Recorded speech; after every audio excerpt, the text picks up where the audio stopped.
Hey, muy buenas noches, everyone. I hope everybody's doing well, blessed, and enjoying family. Bueno, mi gente. First and foremost, I want to start off extending my love, my prayers to everyone, as giving you guys my gratitude for your guys' words, prayers, and everything you express my way. For those that are just joining us, please do hit a like and subscribe if you do like what you hear. Now, to get into the story at hand, in this one, I want to touch up a little bit on how politics work, and how as camaradas, we have to basically roll with the punches, you could say it like that. For this one, I want to talk mainly about the Billy Chino from Maravilla, or Peanut Butter, or Tio Chino, however people know him as. But anyways, just to take you back and continuing as well with my story as forward back, right? The way I was. At this time, I had left Ironwood and I hit Tehachapishu. When I hit Tehachapishu, as I mentioned to in past stories, that I was Toro from Cucamonga's van neighbor, and we were in the last cell that hit the day room, so we didn't have nobody really side busting in our conversation. So we were able to talk freely, excuse me. So as I stated before, me personally, I thought Toro was a cool Billy to a sense, right? He wasn't that individual that tried to push his weight around and something in your family or something he would remember and at least show that fake interest in what's going on with you, right? But as soon as I got there, from the things that had been done when I was under Terco and with Boxer, now mind you, this is in the beginning of the year, right? I had already gone out to yard once or twice, and there was a couple camaradas that I'm gonna choose to go ahead and keep their names out because I really don't know what ended up happening right after this. But they had shot an appeal to Toro requesting permission to hit me on the yard, and it was based on Boxer from Artesia. He was demanding on them to do it, so they were requesting to go ahead, and for whatever reason, Toro confided me and asked me, hey, aquí que, and basically told me what all of us already knew, that Boxer he was on his way out due to Tio Pio already hitting the fence, and I told him to let him, allow him, because at first he wanted to stop it, and I told him, nah, allow him to take care of what they need to take care of as soldados, right? So his request was there was no fierros going to be involved.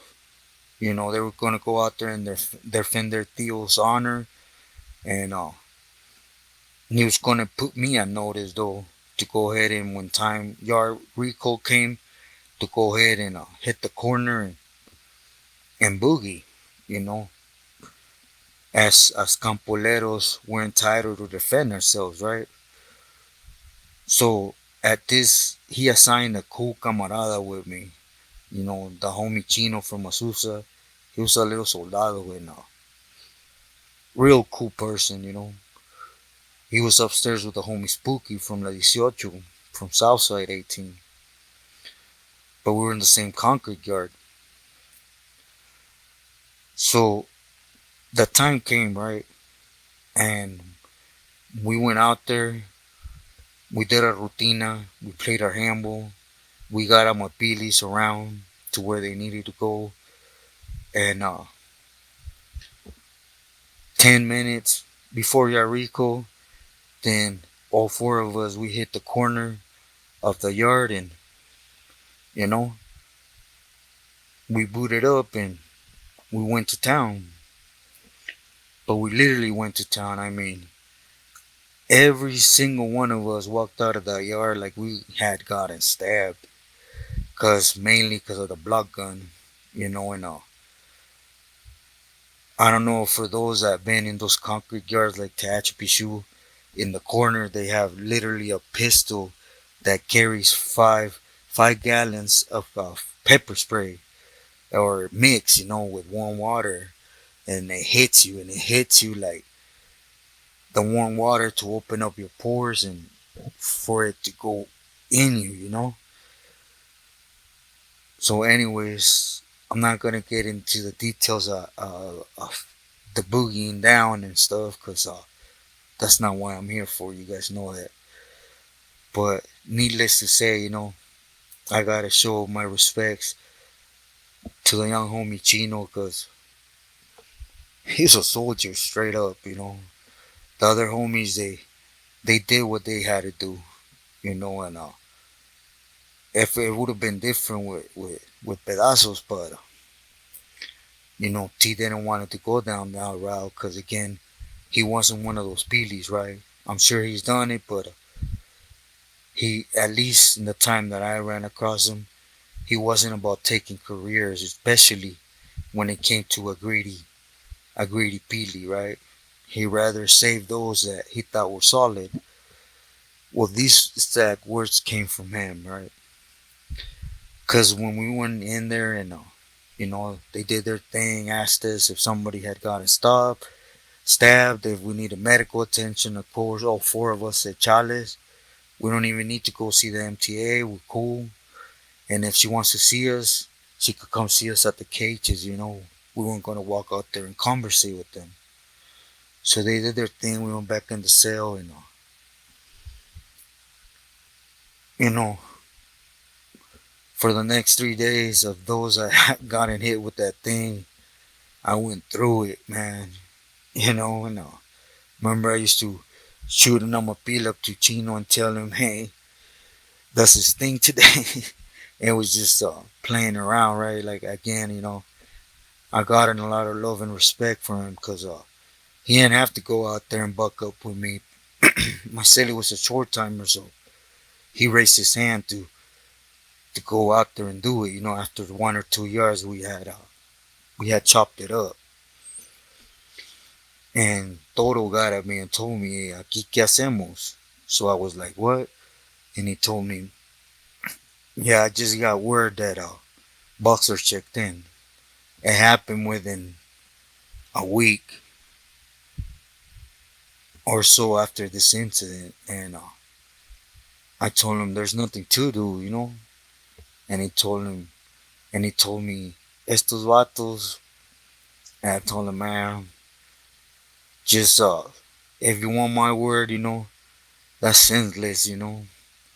Having some worker from so far away do your bidding, and you having them do some scandalous stuff, and knowing that you're gonna check in, walk away, and they're gonna be stuck with the problem.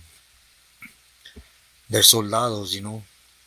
At least pulling back and file as a sureño. So time went by, and I'm not gonna say Toro took my advice, because his his own man. He ran the program and decided things, but nothing happened to the camaradas, right? Like I said, I don't know what ended up happening on the line, because they were Boxer soldados, right? Boxer had a lot of enemies, but at this time, nothing happened. And within time, I remember Toro getting at me and telling me, hey, my brother, Tio Chino's here. He's in 5 block. I'm going to move him down. So I told him, firme. But by this time, I had already heard that Chino was just one of them, right? The complete opposite of what Toro was. And there was a lot of peelies in the section where I was at. Like my neighbors next door was Danny Boy from White Fence, and Pancho from Verdugo, and they were firmes, big homies. They weren't mentioned a lot, but they were respected. So again, Toro ended up moving him. He was on the other side of the 180 design, for those that know. And excuse me, I'm still going through some stuff, but anyway, after a while, going back and forth, the seals ended up slipping, and the tier of Toro upstairs, they ended up leaving all the food trays. So of course, we ended up sitting on them, and eventually they melted them down, and they made pieces. And after that, it was everybody got accordingly. Every Sureño was supposed to have one at all times. Those were tease orders, but there was a lot left. The homies that made them literally went out. So as we're going out to yard, it was always a cell assigned to stay behind and take care of the sobrantes, the leftovers, right? But it's like the squad is on things, and they know that many trays being missing is just a matter of time for them to appear. So as we're in yard, I guess the camaradas, they were trying to fish them through the door to a different cell, and squad ran up in there and grabbed them. When they did this,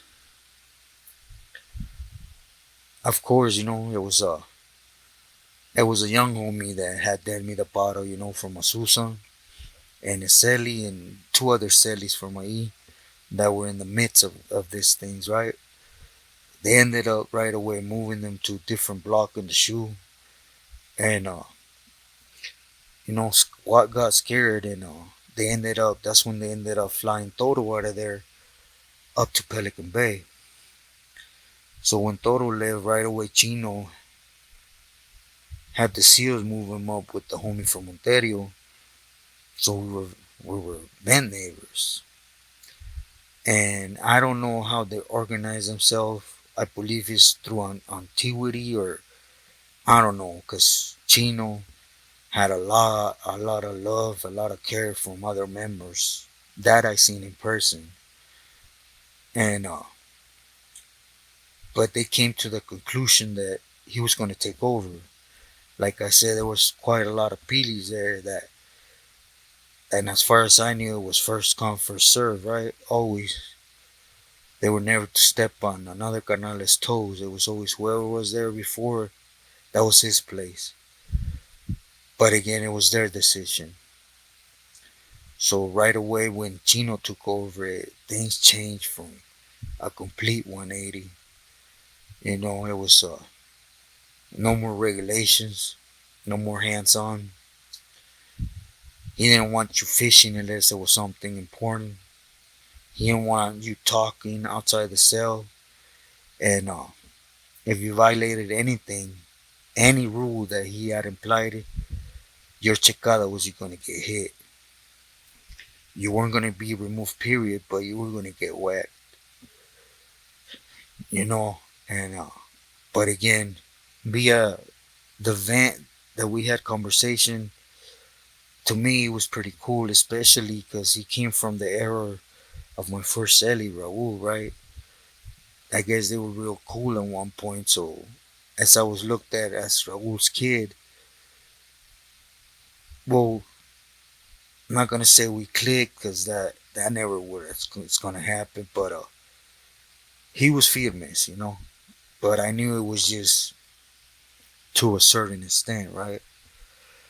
Now at this time, everybody knew that Chino why he was like that because he had gotten more time because he had overdosed. Cause he liked that negra, right? So he started pushing, for BR the 180. He started pushing for why were they sending Popoca back there via library, but they weren't sending sending candy for him and his venas, right? Which that was the only thing on his mind was do what he liked to do. So at this time, my shoe term is about to be up. And so for those that been in the shoe, like way before you're kicked out of the shoe, they give you the papers of the two prisons you're indoor, excuse me, to be kicked out. One for me was the 180 B yard, the 180 there, and I believe the other one was New Folsom. And then shortly after it came that I had gotten indoor there. So at this time, Chino starts getting at me with what needed to be get done on that yard. For example, his son-in-law was on that yard, Joker from B&E, and they had gotten out under that inactive thing in Pelican Bay for those that were validated up there. And the one that was the head of everything was Güero from Venice. And he told me that he had a couple camaradas out there, and he mentioned their names, and I was supposed to get out there and take the yard from homeboy. Of course, peaceful, but if not, to go ahead and do what I had to do. But that yard needed to change hands like that. He also relied on an appeal to his son-in-law. Now he never confided in me what it was about, but he just told me that I was to tell him in person before giving him an appeal that his daughter had told him what he's been doing and saying, and he better lower his stuff down, or that was gonna be his butt. Period. And as time went by and the day came, I got kicked out. And at this time, I'm a youngster, right? I'm trying to prove my point in my head to where it needs to be proven. So I'm out there on a mission, and the first thing I do when I get out there, the homie Shadow from Garden Grove, he was my celly, right away I told him, out of respect, I told him, look, camarada, así, así, so, if you don't want to be caught up in it, I understand. I'm going to give you heads up before my sit down time and I get classified so you're able to move. But, the homie said, nah, Charles, it's alright, you know.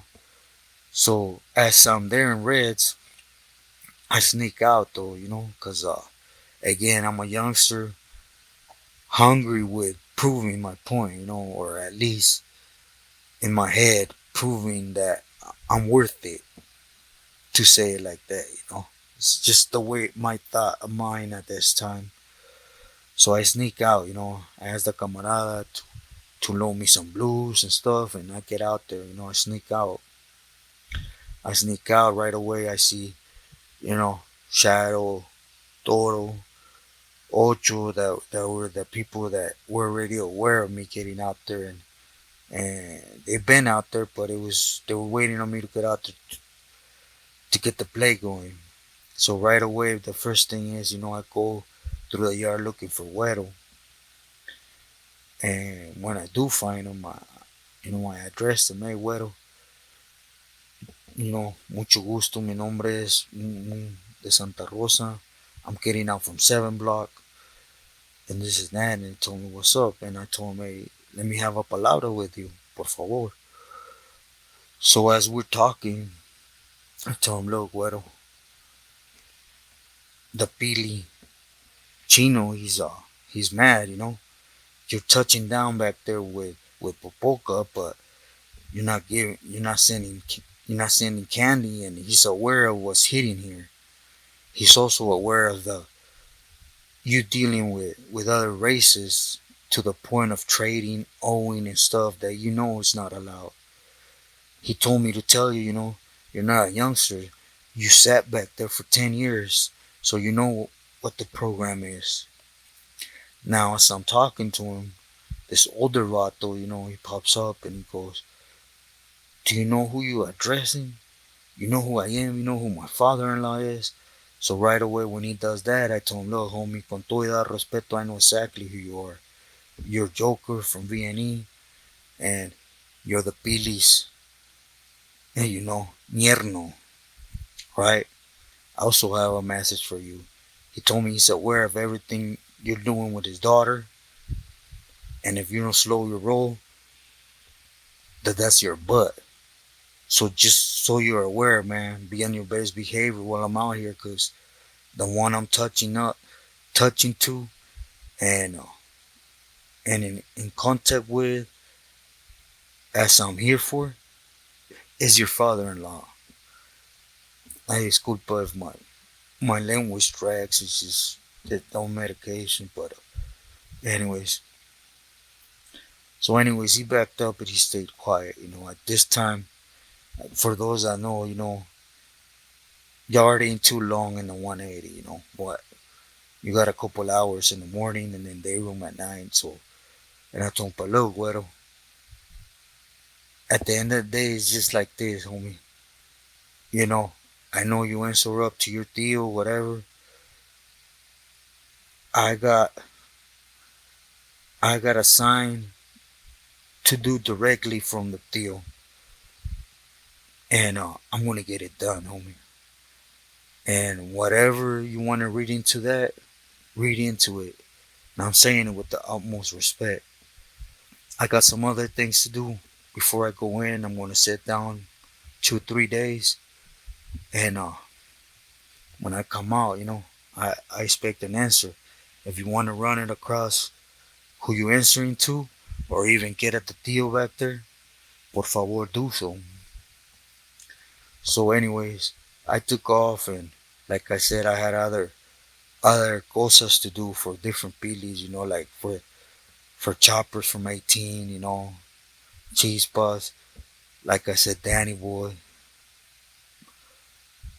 you know, the homie from Verdugo, the homie from Riverside that was rare. I had other little issues to attend to with other people, you know, and they did your recall. I went back and I sat down, waited to get classified, and I came out, and Toro from Pomona, you know, from Sherryville, he came with me, and he told me como he had already a piece for me, and I told him, look, there's no buts or ifs, right?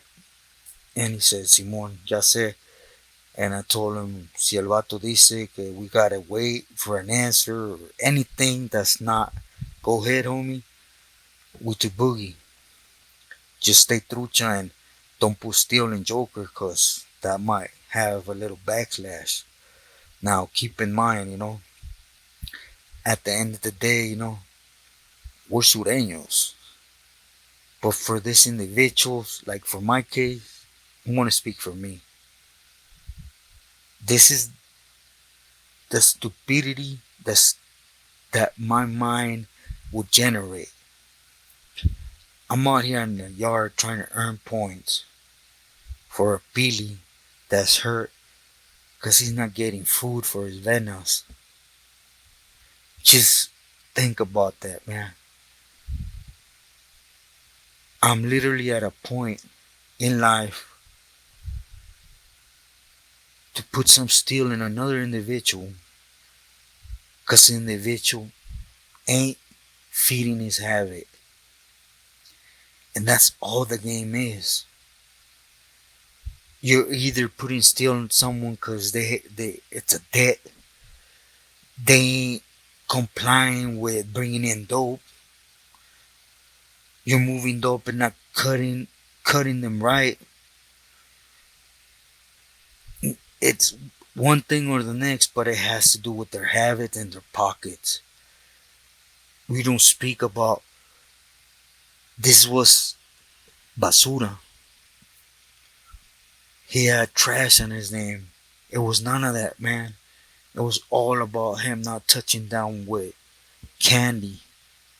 And I disculpe, and I want to try to stay away from those words because they keep flagging my videos. But anyways, getting back to the story, I went up to Wedo and his little crew, and he said that he had talked wherever he needed to talk, and he was feeding me with everything to go ahead and take over, for Chino. So I told him, firmes, muchísimas gracias, and, you know, cualquier cosa, aquí estamos, As we're walking away, though, I actually told Toro, hey, just tell Ocho and them, and, you know, Frankie and all them that just to stay suited and booted, because in case of something. And Toro told me what's up, and I told him, these fools are gonna move on me. The mí te acuerdas are gonna move on me. It's just too easy. It just don't happen like that. For one, I don't even think they got on anybody, because how you gonna address another Pili and tell him, hey, some youngster came out here with palabra from so and so, and I'm stepping down and letting them take over your yard. It just don't work like that, man. It's I know what's gonna happen. They're gonna snake me, and they're gonna answer to their Pili saying I got out there trying to take over the yard, and they defended his name, his pride on the yard. It's just how things go. Might have been young at this time, but I started to have colmillo about this. So, anyways, this happened, and we went in that night. We came out for day room normal, and then the next morning we went out to breakfast, and we had a lot of things going on to take care of, because there was a lot of trash on the yard. One, they weren't checking proper paperwork. Two, all that, dealing with other razas, if there was debts owed and everything needed to be taken care of, and that needed to be stopped. And there's a lot of people horse playing with the Judas. It was just a whole bunch of stuff, it was a loose yard.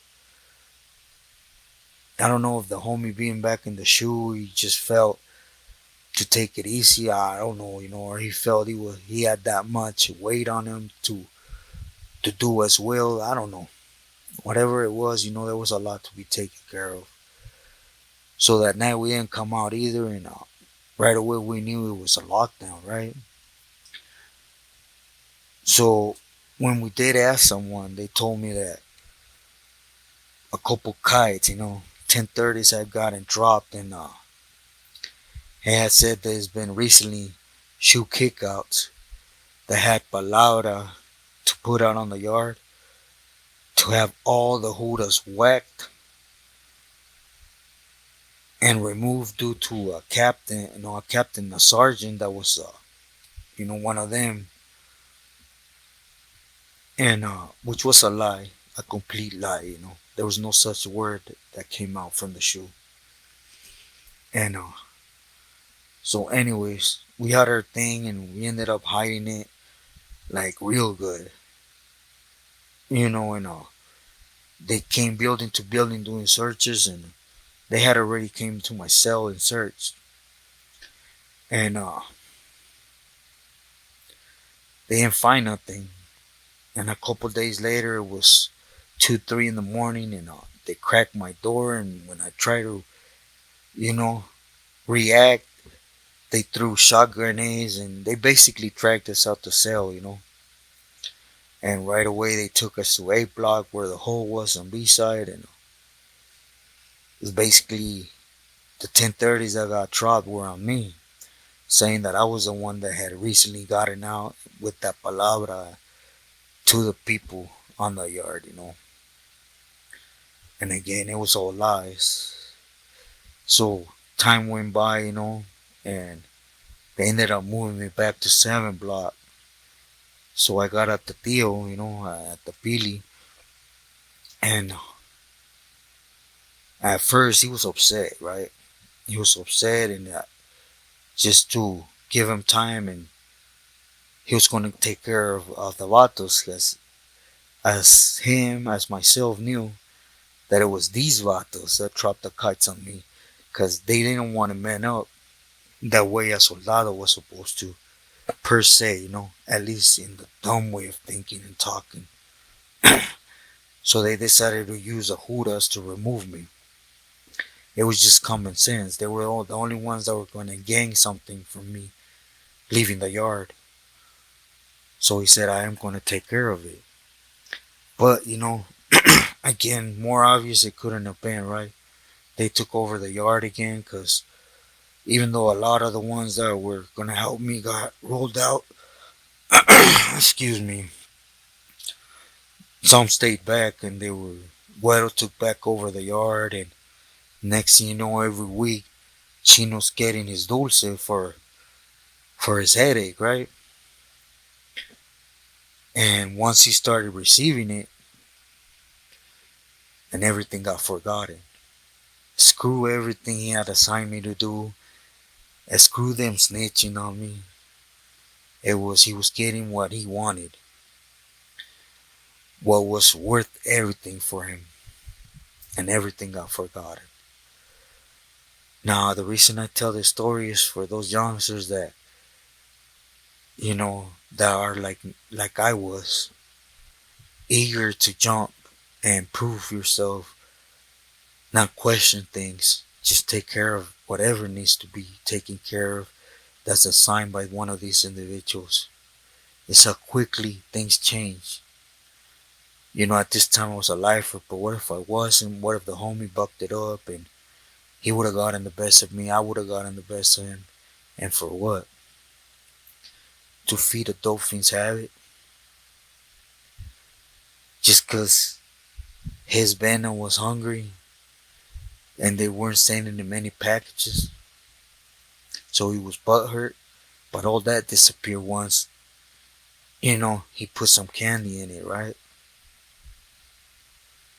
It's just how a lot of camaradas, they waste their lives for certain individuals, and these individuals don't touch your heart for none of you. You know, as camaradas, we're in there and we're prideful people, per se. We think we're running our program, piloteando nuestra ranfla, when in reality, it don't work like that, man. Especially nowadays. There's always somebody running your program. There's somebody always dictating if you're good and you're bad, and it could be as easily as them going through a malilla of how much you're worth. So within time, Chino paroled and the senor from 18th Street took over. Once Villar found out the senor that had taken over it, he wasn't one of them. He didn't use, so they ended up checking in. He ended up questioning me about everything, and not in those words, but he said, basically, you gotta love my hermano, right? And with that, he said it all. And, within time, he requested of me to somebody disrespecting him. And again, me and the camarada Chino, we lifted our hand to go out there and defend the Pili's pride and, all that. As a Sureño, we think we gotta prove ourselves on there, right? So we went out there and we did, and that's what got my ticket to Corcoran. And that's how I ended up in Corcoran, which I will continue. I just wanted to put this story out just to touch on, for those that are out there thinking you're going to go in there and hold any type of value for these individuals. There's a lot that get out, and they get out instead of being a camarada to their own barrio and giving the right clecha to the young ones. They get out, you know, glorifying something that's not there, and they know well it ain't there. And there's those that a Billy or a certain individual politics again, and they decide if you're worth anything, which most of the time it's easier to remove you. Just be smart, man. Take care of what you could actually hold and trust, and those are your loved ones, man. I include loved ones as those you grow up with in your neighborhood. That's something beautiful, man. as a child, you grow up with them. There's a lot of memories, a lot of, you know, but, stay true to yourself and loyal to your loved ones always. Muchas gracias, and I hope everybody has a good night.